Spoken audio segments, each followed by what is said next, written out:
दर्शक बंधु बिना ग्यारंटी रे 10 लाख देउछंती सरकार।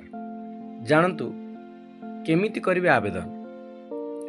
प्रत्येकंकु रोजगारक्षम करने दिगरे गुरुत्वपूर्ण पदक्षेप नेउछंती आम सरकार। एथिपाई विभिन्न समय आयोजन होछि नियुक्ति मेला। खाली सेतिक नहीं दर्शक बंधु, जे माने नियुक्ति बदल में व्यवसाय करने को चाहते सेमानक उपरे भी ध्यान देउछंती सरकार।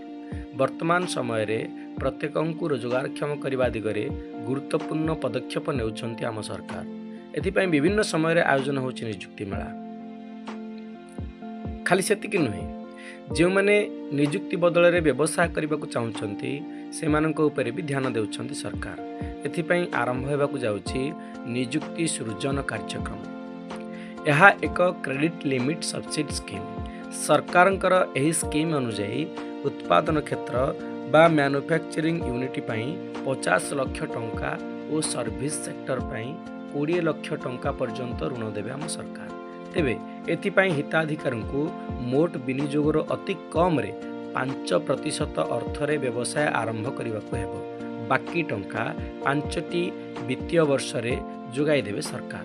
एथिपाई सरकार 13,544 कोटी टंका खर्च करेंगे।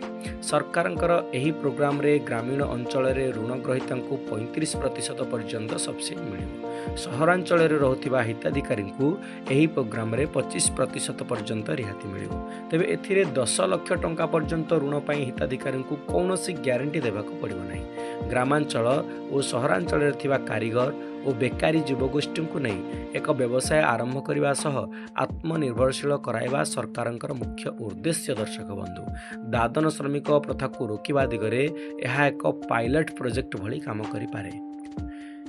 एमएसएमई मंत्रालय द्वारा यही योजना परिचालन करा जिवो।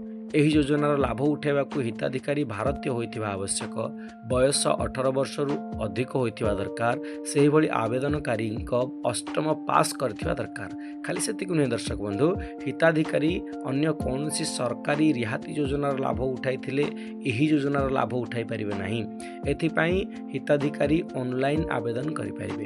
एथिपाई खदी उद्योग आयोगर वेबसाइट विजिट करि परिबे। एठारे PMEGP ऑप्शन उपरे क्लिक करिबा परे प्रधानमंत्री एम्प्लॉयमेंट प्रोग्राम पेज खोलिबो। Application for new unity apply button उपरे क्लिक करने को हेबो। एठारे समस्त दस्तावेज दाखल करने परे सबमिट उपरे क्लिक करंतु। यहाँ परे आपनकर एप्लिकेशन दाखल हो जिवो। एथिपाई हिताधिकारी को जातिगत प्रमाणपत्र सह स्पेशल कैटेगरी प्रमाणपत्र आवश्यक हेबो। यहाँ सहित प्रोजेक्ट रिपोर्ट और स्किल डेवलपमेंट ट्रेनिंग सर्टिफिकेट दाखल करबा पई हेबो।